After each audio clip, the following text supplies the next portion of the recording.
Shalom Bapak Ibu, saya undang Bapak Ibu bangkit berdiri dulu. Ucapkan kanan kirimu dengan 5 orang ya. Katakan Tuhan itu baik, haleluya. Tuhan itu baik. God is good. Haleluya. Terima kasih, saya kembali ke keluarga besar Kahal, luar biasa. Puji Tuhan. Ya Bapak Ibu, saya bersyukur boleh ada di tengah-tengah Bapak Ibu Saudara kembali. Terima kasih sebelumnya untuk Om Hin, Bu Ellen, Om Yu, dan teman-teman yang mendoakan kami terus-menerus dari tanggal 28 ya. Om Tante dan Om Yu ini selalu kontak kami. Gimana keadaannya?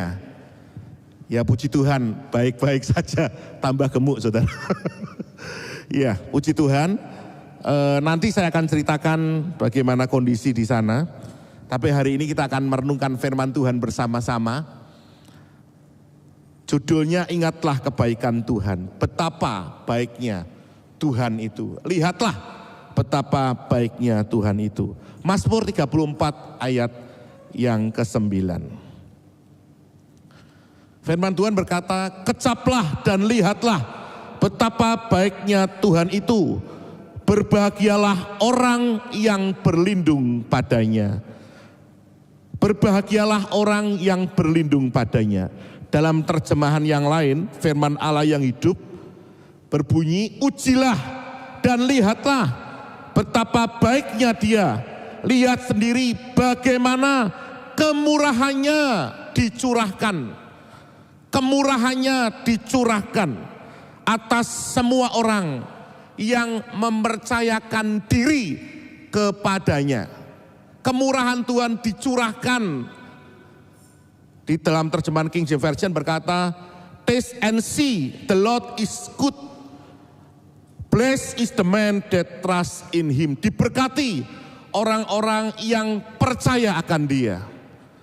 Tapi saya rindu kita baca Mazmur 39 ini saudara. Di dalam terjemahan bahasa Ibrani sedikit saudara ya. Berkata gini, ta'amu ureu kivot Adonai. Saudara, kecaplah dalam bahasa Ibrani berkata ta'am. Ulangi bersama saya, ta'am. Ta'am itu artinya mempunyai pengalaman pribadi dengan Tuhan. Ureu itu artinya melihat sendiri Tuhan itu. Kivot artinya betapa baiknya Tuhan itu. Saudara yang kasih dalam Tuhan, Mazmur 34 ayat 9 ditulis oleh seorang yang bernama Daud. Bagaimana dia mengalami masa-masa berat dalam hidupnya. Daud berkata, ta'amu ureu kivot Adonai. Dia mengatakan itu bukan dalam kondisi baik-baik saja, tapi kondisi yang super berat. Firman Tuhan katakan dia baru dikejar oleh mertuanya Saul. Dan tidak sampai di situ saudara. Firman Tuhan katakan dia harus keluar dari Israel ke Gad. Gad itu kota Filistin. Di situ firman Tuhan berkata Daud pura-pura menjadi gila. Ingat peristiwa itu? Padahal Gad itu adalah kota di mana perwiranya yang namanya Goliat itu dibunuh oleh Daud. Daud harus bersembunyi di sana. Dan ketika dia diluputkan dari kematian, dia berkata ini saudara, kecaplah dan lihatlah betapa baiknya Tuhan itu. Alami Tuhan dalam hidupmu. Daud mengalami pengalaman pribadi dengan Tuhan. Mungkin kita semua mengalami pengalaman pribadi seperti Daud. Kita mengalami proses, ada padang belantara, ada padang gurun di depan kita. Tetapi biarpun Daud mengalami itu, dia berkata, ta'am. Dia mengalami pengalaman pribadi dengan Tuhan. Kecaplah dan lihatlah, bukan hanya mengecap, tapi mengalami pribadi dengan Allah yang luar biasa. Saudara yang terkasih dalam Tuhan, banyak orang tahu Tuhan itu baik, tetapi tidak semua orang melihat dan merasakan. Ada perbedaan antara tahu dan mengalami. Tuhan itu baik, ya saya tahu dari kata orang. Tapi Daud mengalami sendiri bagaimana Tuhan itu baik. Bagaimana dia dilepaskan dari Saul, bagaimana dia dilepaskan dari Raja Akis. Bagaimana dia pura-pura menjadi gila dan akhirnya dia diselamatkan. Dan ayat ini dia sampaikan, kecaplah dan lihatlah betapa baiknya Tuhan itu. Seringkali dalam keadaan kita menilai Tuhan dari keadaan. Kalau doa dijawab, Tuhan itu baik. Kalau penyakitku sembuh, Tuhan itu baik. Kalau aku berhasil, Tuhan itu baik. Tetapi ketika usaha gagal, anak sakit, pelayanan ditolak, doa terasa sunyi, pekerjaan masalah, bisnis toko mengalami sepi, rumah tangga bermasalah, apakah kita berkata, Tuhan, apakah Engkau baik dalam hidupku? Saudara, seringkali kita gampang berkata Tuhan itu baik. God is good ketika Dia baik sama kita. Padahal saudara, karakter Tuhan itu tidak pernah berubah. Hanya karena keadaan kita berubah. Saya ulang, karakter Tuhan tidak pernah berubah. Hanya karena keadaan kita berubah.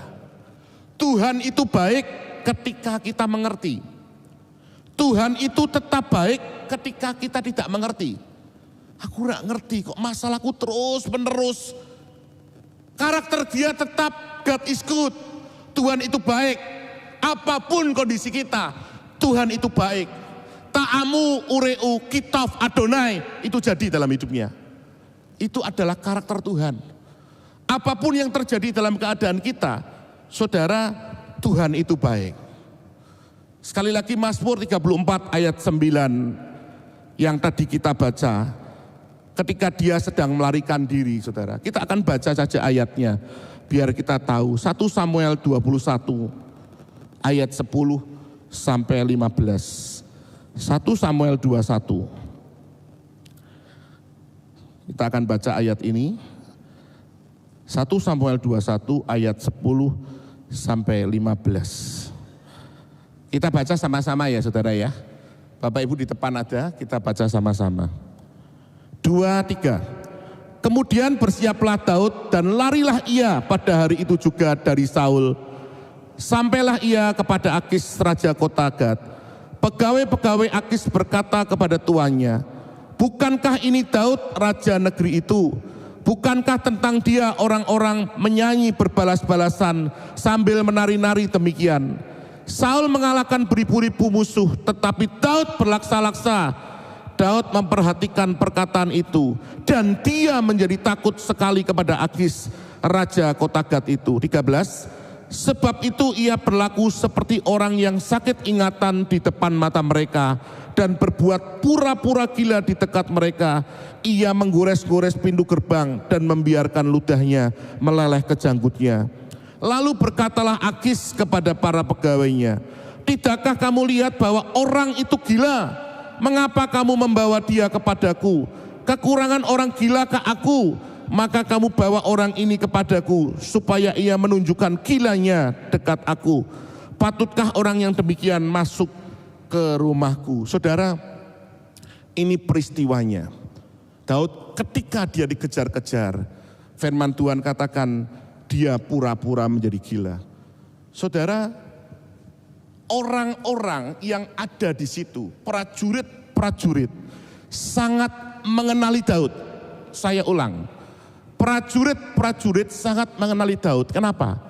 Orang ini pernah membunuh perwira kita. Goliat yang tingginya 3,2 hasta itu. Dia pernah hancurkan seorang pahlawan kita. Sehingga firman Tuhan berkata, ini Daud yang mengalahkan berlaksa-laksa. Saudara, Kalau Daud pura-pura gila, banyak orang mengenali dia, sehingga dia takut. Berarti yang dilihat dari prajurit-prajurit dan Raja Akis, Daud gila. Saya ulang, pura-pura gila, belum tentu gila. Tapi yang dilihat Raja Akis, mengapa Daud dilepaskan, berarti dia melihat di depan dia Daud gila. Tidak ada sumber yang pasti. Saya pernah merenungkan, ngobrol dengan beberapa hamba Tuhan. Ini dari Tuhan atau dari Daud sendiri? Saya pernah renungkan gitu Om Yu. Apa dari Tuhan atau Daud sendiri? Kok Daud pura-pura jadi gila dan lolos? Saya kira segala sesuatu kan dari Tuhan semuanya, saudara. Dan Daud diluputkan. Dan firman Tuhan katakan, Daud berkata, kecaplah dan lihatlah betapa baiknya Tuhan itu. Esra ada gambarnya yang kemarin saya kasih Esra. Saudara, ini satu peristiwa nyata yang kami alami. Tahun 2009, 12 April. Lantai bangunan mal roboh, 1 tewas, 5 luka-luka berat. Tidak ditulis nama kami, tapi kami mengalami ini. Saudara tahu mal Simpang 5?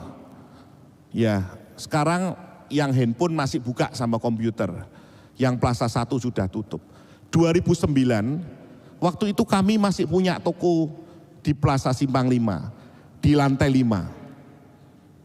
Saat itu saya dan istri dan anak-anak lagi ke sana, saudara. Dan peristiwa ini terjadi. Lantai 6, di tempat banyak mobil yang parkir dan berlalu lalang itu, karena ini malnya sudah cukup lama, atau mungkin waktu yang bangun itu kurang meneliti atau gimana, balok yang 9 kali 6 meter.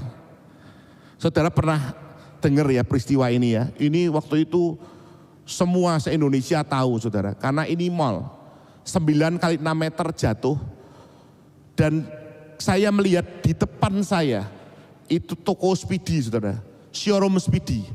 Maaf saudara, orangnya kena baloknya itu langsung mati karena kepalanya pecah, dan yang 5 itu luka parah. Yang saya saksikan, kami lagi di lantai 5, dan tiba-tiba ada telepon dari lantai dasar. Kebetulan kami juga punya tempat di lantai dasar. Ditelepon, Pak Freddy, anakmu yang kecil kena. Waduh saudara, begitu sudah kena gitu, pikiran saya enggak enak. Istri saya panik, tapi saya lebih tenang waktu itu. Wah, semua beramburan, itu lari-larian kayak gempa bumi, kayak kebakaran itu. Wush, mobil, wah tutut gitu saudara. Kami mau keluar, mau ke lift aja enggak bisa, sulit sekali. Lah saudara, saat itu saya langsung turun ke lantai 1. Lantai 5 itu turunnya ke lantai 1, enggak ke lantai dasar. Saya lihat perci-perciannya banyak, dan balok yang 9 kali 6 meter itu di situ saudara. Wah, orang yang kena ini benar pasti mati. Karena sebagian ada di lantai 5, sebagian ada di lantai dasar. Pecah gitu. Kemudian saya waktu itu sama istri saya lari-lari dari lantai 1 itu saya ke lantai dasar. Saya ketemu anak saya dan asisten pembantu rumah tangga kami. Saya ketemu asisten rumah tangga kami baru pegangi anak kami saudara. Saya langsung bawa ke Tlogorejo. Semua lagi panik, kami enggak mikir ke sana, bawa anak saya dulu dan asisten saya rumah tangga ini untuk ke Tlogorejo. Setelah di sana, ternyata asisten rumah tangga kami itu yang melindungi anak saya, dia kena jahitan 14. Tapi puji Tuhan enggak apa-apa, anak saya tidak ada satupun yang lecet. Saya ceritakan kronologisnya dari asisten rumah tangga saya ini. Waktu itu ternyata dia baru naik dari lantai 4 ke lantai 5. Kurang 3 tangga. Saudara tahu eskalator itu tangganya berapa? Ada yang ngitung enggak? Ada yang tahu eskalator tangganya berapa? Berapa, Frank? Pernah dihitung enggak? 20 lah kira-kira ya. Ada yang tahu enggak? Saya kira lebih daripada 10. Betul ya? Mungkin 20 mungkin. Berapa, Jos? Pernah ngitung enggak? Eskalator itu ya tergantung mallnya sih sebetulnya ya. Tapi kira-kira menurut saya 15 lebih. Saudara, 3 tinggal di atas, 3 ke bawah ini banyak. Begitu itu ada rompolan itu, apa rompolan itu? Apa Om rompolan itu? Keruntuhannya klotak-klotak lutus, saudara. Itu eskalatornya langsung mati.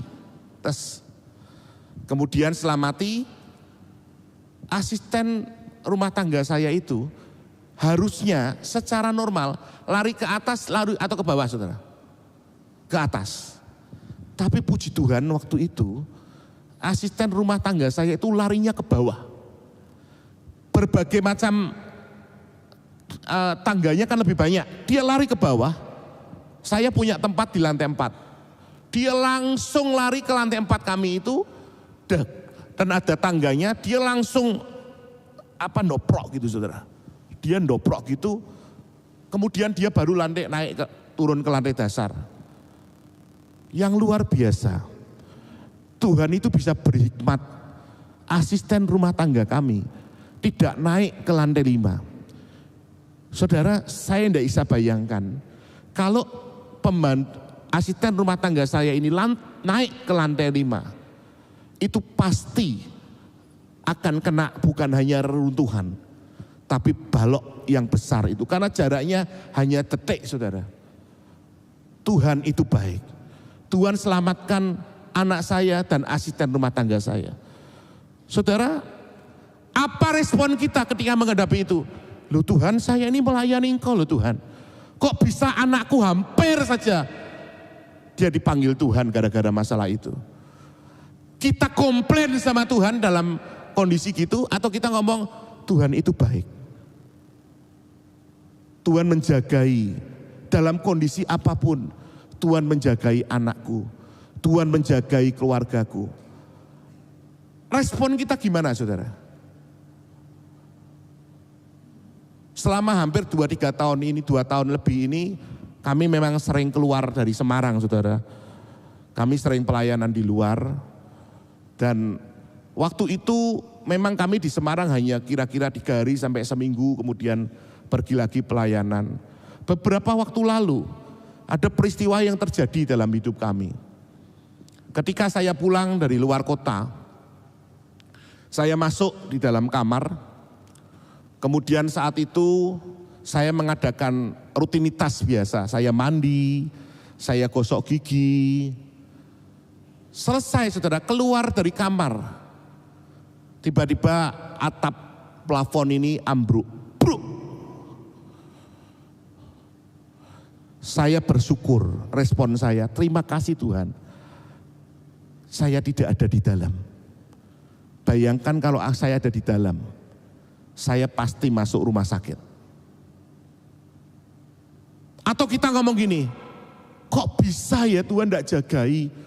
Harusnya kan plafon ini Tuhan jagai, kirim malaikat-malaikat deh.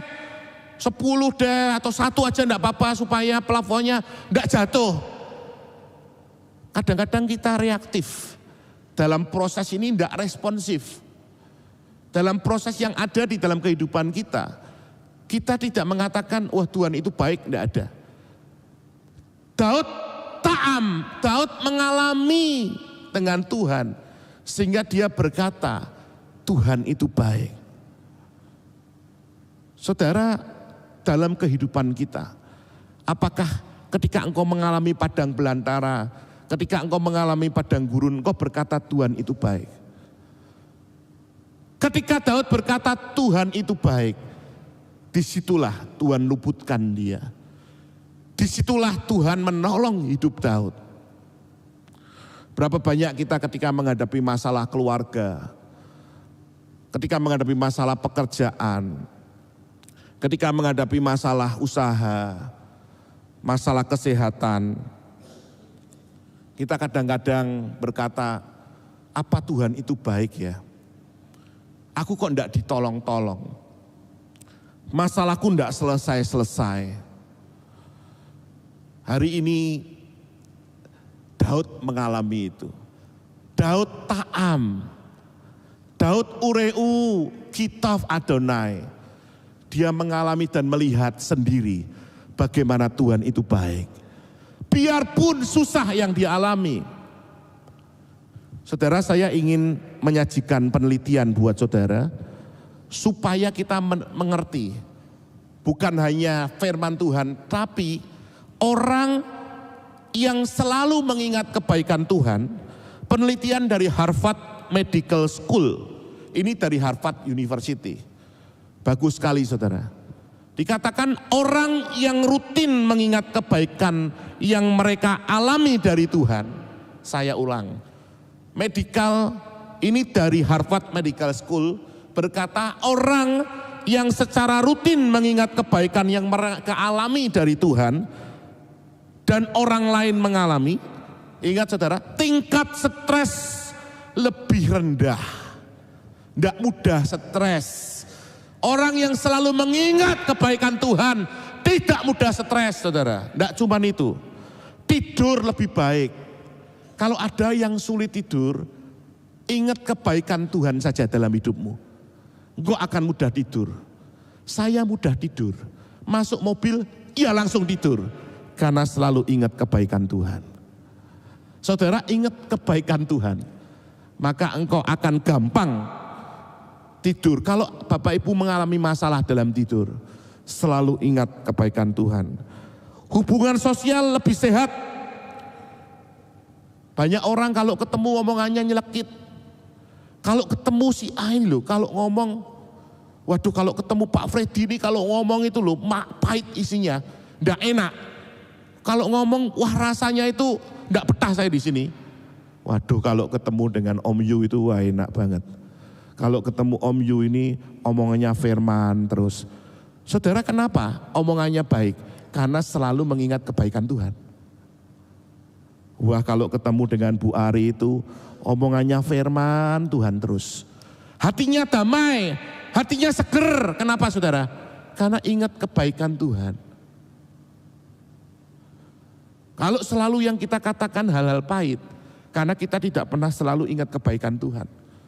Penelitian dari Harvard Medical School berkata, orang yang selalu mengingat kebaikan Tuhan, tingkat stres lebih rendah, tidur lebih enak, hubungan sosial baik, dan tingkat depresi lebih rendah.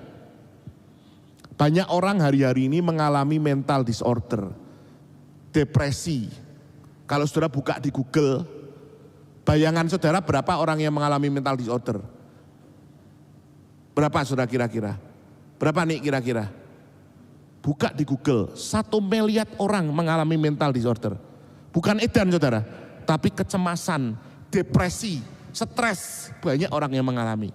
Ternyata ketika kita mengingat kebaikan Tuhan, kita dilalukan dari hal-hal ini saudara. Yang kedua, Ayub. Ayub ketika segalanya hilang, dia berkata saudara, Ayub 1 ayat 21, Tuhan yang memberi, Tuhan yang mengambil, terpujilah nama Tuhan. Bahkan Ayub 42 ayat 5 berkata, sekarang bukan dari kata orang aku mengenal engkau, tapi aku mengalami sendiri. Aku ta'am. Ayub mengalami ta'am kepada Tuhan. Siapa yang tidak kenal Ayub? Saudara tidak tahu nama baptis saya. Nama baptis saya Ayub Om Yu. Karena saya ngalami masa-masa berat saat itu. Jarang orang nama baptisnya Ayub. Bukan Ayub-Ayuben saudara ya. Ayub gitu ya. Ayub saudara tahu ketika dia diberkati, dia mempersembahkan, kalau anaknya pesta selesai dia persembahkan korban untuk Tuhan. Dan saudara tahu yang terjadi dalam diri Ayub waktu itu? Anaknya mati semua. Hartanya habis, bahkan istrinya. Saudara menyalah-nyalahkan Ayub.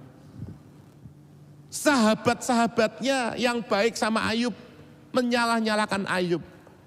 Tapi Ayub tidak mengerti alasan penderitaannya, tapi ia menolak, menyebut Tuhan tidak adil. Dia selalu mengingat kebaikan Tuhan. Ayub ta'am. Saudara, dalam proses yang terjadi dalam hidup kita, banyak orang berkata di depan kita bukan keadaan yang baik. Tapi ketika engkau mengalami Tuhan secara pribadi, seperti Ayub, seperti Daud, engkau hanya akan selalu melihat Tuhan itu baik. Karena karakter dia adalah Allah yang baik, saudara.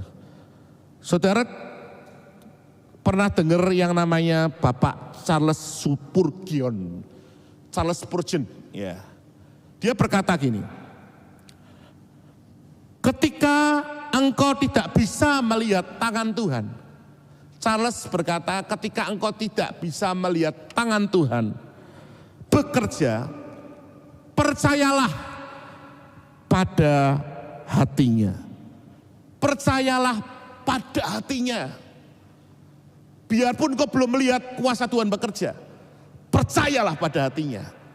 Charles Spurgeon ini, saudara, dia hamba Tuhan Baptis yang terkenal pada abad 19.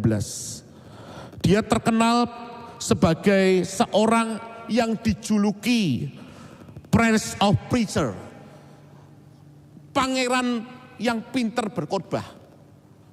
Jadi kalau dia khotbah, orang itu melihat tidak pernah lepas dari dirinya. Sangat hebat dipakai Tuhan. Bahkan ketika dia khotbah ribuan orang mendengar, semua khotbahnya dikirim di media sosial kalau ada saat itu. Dulu belum ada dicetak, dikirim kemana-mana. Orang ini dipakai Tuhan dahsyat. Sayang abad 19 ketika banyak orang datang kepada dia dan semuanya lagi mendengarkan. Saat itu ada di ibadah itu. Salah satu orang berteriak, fire, api, api. Saudara, semuanya pada lari. 7 orang mati saat itu. 7 orang meninggal di saat dia ibadah. Dia mengalami depresi. Charles, seorang hamba Tuhan yang hebat. Di ibadah, saudara, 7 orang yang ibadah takut mereka pada lari, mati 7 orang. Dia pernah mengalami masa depresi. Tapi dia tidak pernah meninggalkan Tuhan Yesus. Dia tahu karakter Tuhan, bahwa Tuhan itu adalah baik. Coba ngomong kanan kiri, Tuhan itu baik. Yang kedua, apapun keadaan kita, Tuhan itu baik. Jangan melompong lihat saya, saudara. Lihat kanan kirinya, coba kanan kirinya dijawil. Dijawil, ngomong, apapun keadaan kita, God is so good, amin. Amin, saudara. Apapun keadaan kita, Tuhan itu baik. Bahkan istrinya mengalami sakit kronis. Ketika istrinya itu melahirkan, saudara, anak kembar. Istrinya sakit. Tapi mereka berdua tetap melayani Tuhan. Kondisinya sepertinya tidak baik. Tapi mereka tahu karakter Tuhan. Tuhan itu baik. Dan Charles dipakai Tuhan seumur hidupnya. Seorang hamba Tuhan yang hebat seperti ini pun mengalami. Daud pun mengalami. Tapi mereka semua menang. Dan tidak pernah meninggalkan Tuhan. Mereka tidak pernah berkata Tuhan itu jahat. Tapi mereka selalu berkata Tuhan itu baik. Yang terakhir, saudara, Yusuf. Saudara tahu Yusuf, dia dihianati oleh saudara-saudaranya. Umur 17 tahun dia dibuang di sumur, harusnya dia mati, dibunuh. Tapi Ruben berkata, jual saja kepada orang Midian. Dijual, saudara. Setelah dijual, firman Tuhan berkata, di rumah Potifar dia dijadikan orang kepercayaan. Firman Tuhan berkata, difitnah oleh Tante Poti, Suleha. Namanya Suleha, Tante Poti ini. Kemudian firman Tuhan katakan di penjara, saudara. Di penjara Dia mengartikan juru minuman, juru roti itu. Ingat 2 tahun lagi saudara, 2 tahun lagi. Dia bilang, ingat kalau kamu keluar, ingat aku. Baru ingat 2 tahun lagi. Yusuf, firman Tuhan katakan disertai Tuhan. Tapi dia mengalami hal-hal yang sepertinya buruk dalam hidupnya. Tapi Tuhan angkat Yusuf menjadi raja muda di Mesir. Dan namanya harum sampai sekarang saudara. Yusuf taam, dia mengalami Tuhan sendiri di dalam kehidupannya. Mengapa kita sulit melihat kebaikan Tuhan dalam hidup kita? Karena secara psikologi, ini harus tanya pada Bu Lena harusnya orang psikologi ya. Secara psikologi, manusia lebih mudah mengingat yang buruk. Manusia lebih mudah mengingat yang buruk daripada yang baik. Satu masalah bisa membuat kita lupa 10 berkat. Satu masalah, saudara punya masalah pendekatan dengan seorang pria atau wanita ditolak, 10 berkatnya hilang. Saudara saat itu mengalami masalah dalam usaha, 10 berkat yang sudah Tuhan berikan dalam saudara tidak diingat lagi. Itu kecenderungan manusia. Kecenderungan manusia melihat masalah lebih besar daripada jalan keluarnya saudara. Lihat satu masalah lebih dari 10 berkat. Bahkan satu doa yang belum dijawab bisa membuat kita lupa ratusan doa yang sudah dijawab. Satu doa yang belum dijawab, Tuhan tolong skripsiku, Tuhan tolong kesehatanku, sakitku belum sembuh. Ratusan doa yang sudah Tuhan berikan dalam hidupmu bisa engkau lupakan. Itu kecenderungan manusia. Bukan melihat yang baik, tapi melihat yang buruk. Kami melayani suami istri, keluarga-keluarga. Bapak Ibu tahu kami keliling ke Indonesia, banyak hamba-hamba Tuhan. Kami sering melihat banyak suami istri yang maunya melihat yang baik saja terhadap pasangannya. Kalau pasangannya baik, aku akan baik dengan dia. Tapi kalau pasangannya jelek, nehi. Kalau bisa cerai saja sudah. Orang gampang melihat kebaikan, tapi keburukannya tidak mau dilihat. Padahal ketika menikah, suami istri utuh satu, ada baiknya, ada tidaknya. Ya harus diterima. Baiknya Yunike buat saya, dia selalu mengingatkan saya. Jeleknya cerewet. Loh, saudara kan tidak bisa menerima, aku mau baikmu saja, cerewetmu tidak mau, mingkem terus. Saudara, iso toh saudara? Kita cenderung manusia secara psikologi melihat apa saudara? Keburukan lebih dari kebaikan. Tuhan tidak mau itu terjadi. Tuhan mau kita ingat kebaikan Tuhan di dalam hidup kita. Kecaplah dan lihatlah betapa baiknya Tuhan itu. A.W. Tozer, seorang hamba Tuhan yang diberkati Tuhan. Dia selalu bicara tentang Tuhan dan kekudusan. Kalau saudara, dia berkata gini, ini yang paling akhir. Apa yang kita pikirkan tentang Tuhan menentukan kualitas hidup rohani kita. Apa yang kita pikirkan dengan Tuhan itu menentukan kualitas hidup rohani kita. Saudara mikirkan Tuhan lebih daripada yang lain. Seringkali, Pak, saya kan kerja. Saya harus pikirkan hal jasmani, harus Bapak Ibu. Firman Tuhan katakan kalau enggak kerja, enggak makan. Tapi firman Tuhan katakan pikirlah hal-hal yang rohani tentang Tuhan. Itu akan menentukan kualitas hidup kita. Berapa banyak kita memikirkan contoh tentang anak-anak kita. Kita banyak menyediakan buat mereka fasilitas. Salah, tidak pernah bicara tentang Tuhan kepada mereka. Sehingga berapa banyak anak-anak Saudara, kami baru melayani satu keluarga besar di Surabaya. Orangnya diberkati secara ekonomi. Anak-anaknya bermasalah, kasihan. Orang tuanya baik loh saudara. Anaknya yang pertama cerai, yang kedua cerai, yang ketiga masalah, yang ketiga enggak ada masalah, yang keempat punya masalah. Orangnya baik. Kadang-kadang saudara, kita bisa menyediakan fasilitas buat anak-anak kita.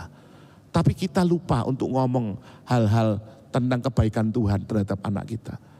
Saya bilang sama Bapak ini, Pak, Bapak orang baik. Ketika Bapak serius kepada Tuhan, pasti Tuhan tolong. Tuhan mulai udari, saudara. Tuhan mulai petakan. Tuhan mulai tolong satu persatu dalam hidupnya. Kalau saudara memikirkan hal yang rohani, lebih dari hal jasmani, Tuhan rindu itu terjadi dalam kehidupan kita.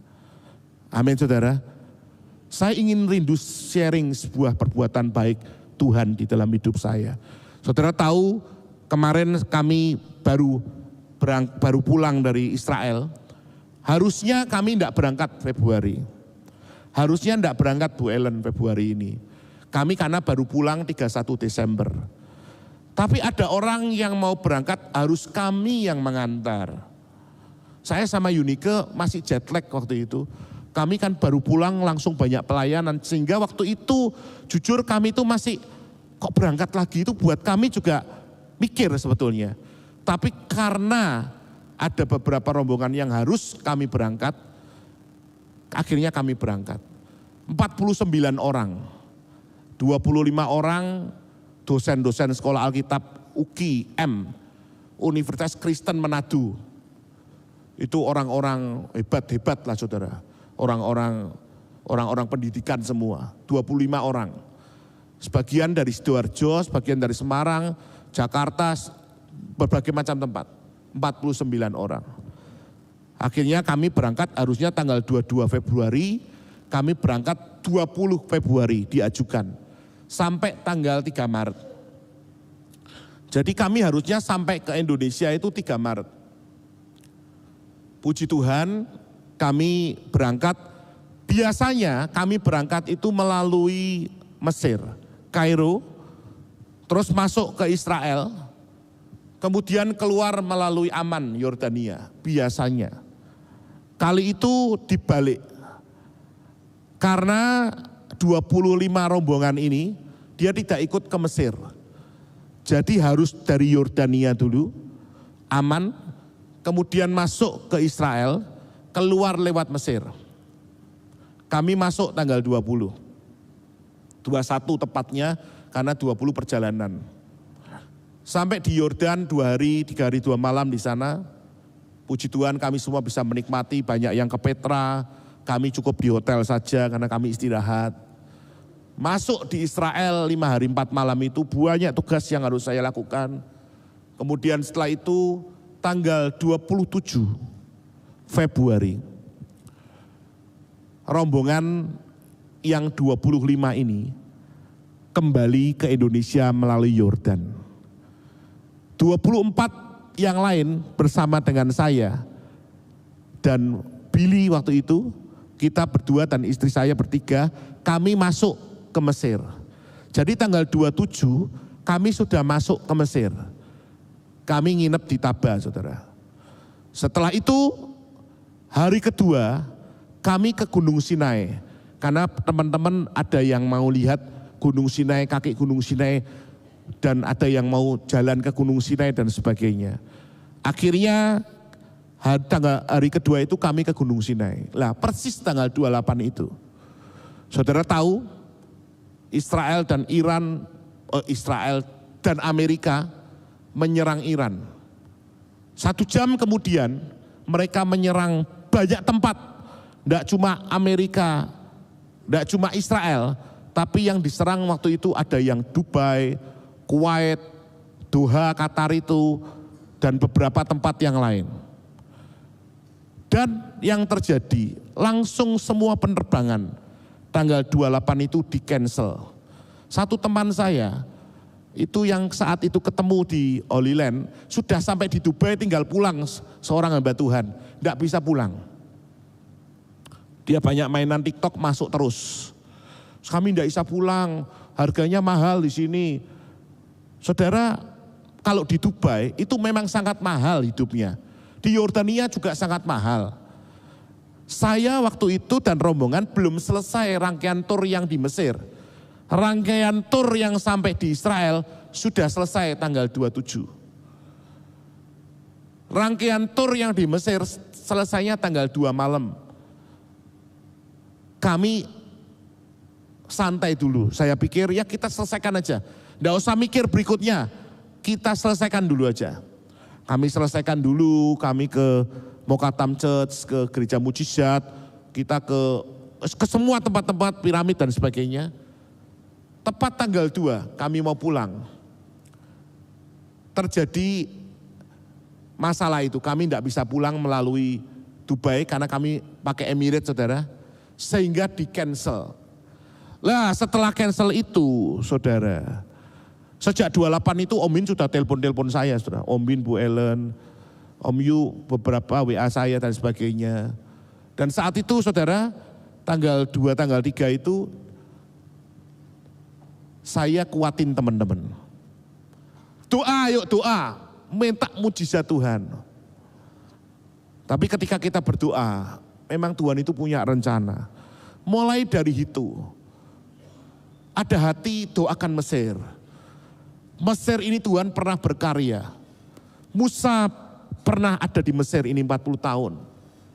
Yusuf pernah di Mesir ini. Doakan Mesir, kami berdoa untuk Mesir. Selain kami berdoa supaya bandara Dubai dibuka. Tidak buka-buka, saudara. Yang repot bukan kami yang di Mesir. Yang di Mesir tidak terjadi perang. Tadi ada teman yang bilang, Pak, lihat rudal setiap hari, Pak. Tidak pernah rudal kami lihat, betul, sudah pernah lihat rudal di sana? Tidak ada yang ya, tidak ada rudal. Karena kami di Mesir, yang di Yordan setiap hari lihat rudalnya. Karena di Yordan itu tengah-tengahnya. Tapi kami tidak lihat rudal, saudara. Kami sejahtera di Mesir. Bentuk saya aja sudah bisa tahu, berarti sejahtera, tidak stres. Jadi di sana itu makanan terjamin, kemudian hotelnya bagus, bahkan kami ke mall Egypt itu, ke mall terbesarnya di sana, ke Carrefour, istri saya jalan sama teman-teman ke Carrefour, murah-murah ya, murah-murah. Wah, ibu-ibu itu enggak ada takutnya, saudara. Mereka tuh malah borong seakai-akai loh, saudara. Bayangkan, strawberry Om Yu, harga pira yang? 8.000, 11.000, 11.000, wah kayak enggak karuan. Loh, mereka borong-borong strawberry, borong-borong jeruk. Yang di Indonesia yang khawatir, telepon, WA, istri saya, gimana kondisinya? Mereka pada ketakutan. Kita yang di Mesir, puji Tuhan tidak ketakut awal-awalnya. Mulai tanggal 5, saudara, kok tidak pulang-pulang, tidak dibuka-buka. Duitnya mulai, saudara, ya bagaimanapun juga Mesir itu murah, $40 sehari. Tapi kalau terus-menerus ya lumayan gitu. Satu teman, dia bilang, saya harus pulang, Pak. Dia orang pemerintahan, mereka berdua punya duit, pulang 70 juta melalui Saudi Arabia, Jeddah. Saya bilang sama istri saya di kamar, kita yang tidak punya duit, tunggu waktunya Tuhan. Ya toh saudara, kalau tidak punya uang 70 juta, ya sudah tunggu waktunya Tuhan kapan dibuka. Teman-teman yang lain besoknya pada pesen. Itu satunya lagi pesen 3 orang 15 juta kali 3. Lewat Turki. Pulang. Jadi ada yang sudah pulang, saudara. Tanggal 4, tanggal 5 ada yang sudah pulang. Teman-teman yang ditinggal sudah mulai doa tapi ya krusak-krusuk. Ya wajar, saudara ya. Ada yang sudah disiapkan tanggal 4. Cepet-cepetan pulang melalui Turkis tanggal 6. Dibatalkan sama Turkis, tidak bisa pulang. Wah, tambah kalut. Satu paling murah ekonomi waktu itu sudah 25 juta. Pulang sampai ke Indonesia, satu orang. Saya bilang sama istri saya, sama teman-teman. Waktu itu saya ingat ayat ini. Ingat kebaikan Tuhan, saya sampaikan buat mereka. Kadang-kadang kita hanya ketika kita, Tuhan itu baik, Tuhan menolong, kita katakan Tuhan itu baik. Ketika seperti ini, apakah engkau bisa berkata Tuhan itu baik? Saya katakan teman-teman, yang tertinggal masih 19 orang. Satu orang, dia ada 5 orang, pesen saudara cepat-cepat. Pak, saya harus pulang, usaha saya harus diurusi. Mereka pesen 80 juta tanggal 8. Tanggal 8. Kami dijadwalkan pulang ke dari Turki ke lewat pesawat itu tanggal 10. Puji Tuhan saudara. Tanggal 6 itu satu dibatalkan kan, itu yang Turkis itu 2 orang dibatalkan. Kemudian hari yang sama ketika dia dibatalkan, Emirates ngabari, memberikan kabar update tanggal 7 bisa pulang. Wah, senang banget kita. Lah yang sudah pesan gimana yang tanggal 8? Enggak ada peduli, enggak ada masalah, orang ini enggak masalah. Pak, saya pegang 2 tiket. Kalau tanggal 7 batal, saya masih punya tanggal 8. Enggak apa-apa Pak, enggak bisa dibatalkan lagi. Jadi ada teman-teman yang sudah order, tapi tanggal 8 tetap tidak bisa dibatalkan.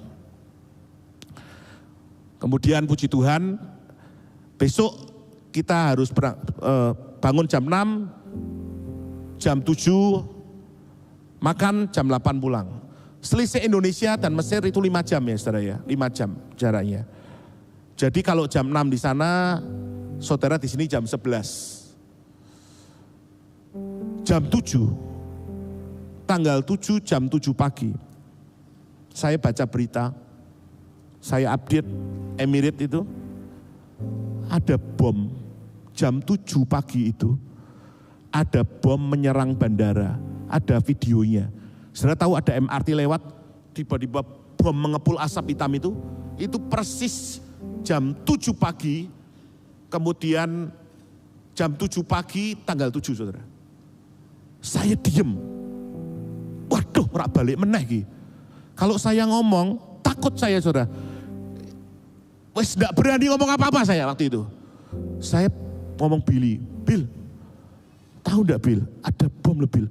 Ada tuh Pak, ada di Dubai, lihat dulu aku bilang gitu. Saya diam saja saudara. Kemudian saat itu Billy lihat, iya Pak, mau ngomong enggak Pak? Jangan dulu, jangan Bill, panik mesti. Mereka udah siap semua. Teman-teman itu bawa barang banyak-banyak sekali. Karena kami diberikan kesempatan bawa 23 kali 2 plus lagi 1. Jadi 3 tas. Yang 2 besar-besar, yang 1 kecil. 19 orang yang tertinggal. Jadi satu bis itu penuh. Barang-barang sudah naik ke bis saudara. Waduh gimana ini? Saya bilang nanti ngomongnya di bis saja. Sampai di bis, saya diem gak berani ngomong saudara. Mau saya ajak doa ya gak enak. Waktu seperti itu, kita hanya bisa, Tuhan sakarepmu. Benar saudara. Mau ngajak nyanyi ya ora enak, ya dibatalkan nyanyi. Mereka sudah, orang tuanya kan sudah diomongi, ada anak-anaknya. Kami itu bawa ada 4 orang oma-oma usia 79 sampai 85 tahun. 4 orang oma-oma. Istri saya ini pengasuhnya saudara. Lu bayangkan saudara itu terus ngebel istri saya. Kalau kami bilang batal saat itu bagaimana mereka? Tidak kepikir waktu itu. Di bis itu saya diam, Pak berdoa dulu Pak. Yes tetap berdoa. Saya berdoa minta Tuhan tolong supaya penerbangan lancar. Saya tahu sudah di cancel, sudah disuspend. Billy bilang Pak sudah disuspend. Belum tahu kapan terbangnya. Wah ini belum tahu ini. Billy tetap berangkat saja. Kami tetap berangkat saudara ke Kairo, kami tetap berangkat. Tapi kami belum boleh turun dari bis. Jadi Billy dan tour lokalnya turun. Dia tanya dulu, kami tunggu 2 jam di bis. Kami tunggu 2 jam di bis. Kemudian baru ada kabar. Enggak bisa Pak, di cancel. Pak Freddy gimana? Mau pulang ke hotel lagi? Atau kita mau turun? Saya bilang sama Billy, Bill, kalau kita ke hotel lagi, hotelnya bayar lagi loh Bill. Lah gimana Pak? Masuk aja, nanti bilang Emirates, siapa tahu diganti hotelnya. Karena yang Etihad 1 hari diganti waktu di Abu Dhabi. Saya dengar. Si Sandy cerita di Abu Dhabi itu diganti. Kemudian kami bawa semua barang-barang kami turun, saudara. Turun, itu ternyata di bawah. Itu banyak orang Indonesia dan orang-orang luar yang juga mau pulang atau mau ke Dubai untuk ke Indonesia. Satu pesawat 500 penuh, saudara. 500 orang berjubel di sana. Itu baru Emirates, belum yang lain-lain, saudara. Baru pesawat saya. Saya nunggu di sana. Kami sebetulnya memang harus nunggu di Dubai 15 jam. Tapi bagi kami 15 itu jam sekarang itu sudah sangat dekat nunggu 15 jam daripada 5 hari Om Yo. Jadi buat kami delay 15 jam buat kami tidak ada masalah. Kami nunggu. Saya lihat di apa namanya, di layarnya itu cancel Doha, cancel. Wah cancel semua gara-gara bom itu. Tanggal 7 persis. Kita santai duduk-duduk, jam 12.30 harusnya kami berangkat, cancel. Puji Tuhan 1 jam 2 jam kemudian. Pesawat berangkat jam 17.40. Akhirnya kami bisa diberangkatkan. 17.40 kami check in 3 jam sebelumnya. Jadi 1 jam kamu harus siap-siap, 1 jam kemudian kami check in, saudara. Wah itu banyak orang antri, puji Tuhan. Saya senang sekali bisa sampai di Dubai. Wah teman-teman senang, saudara. Kami harus menunggu 10 jam, karena harusnya kan 15 jam. Gara-gara 5 jam di Kairo, kami delay jadi transitnya 10 jam. Kami dikasih makan oleh Emirates.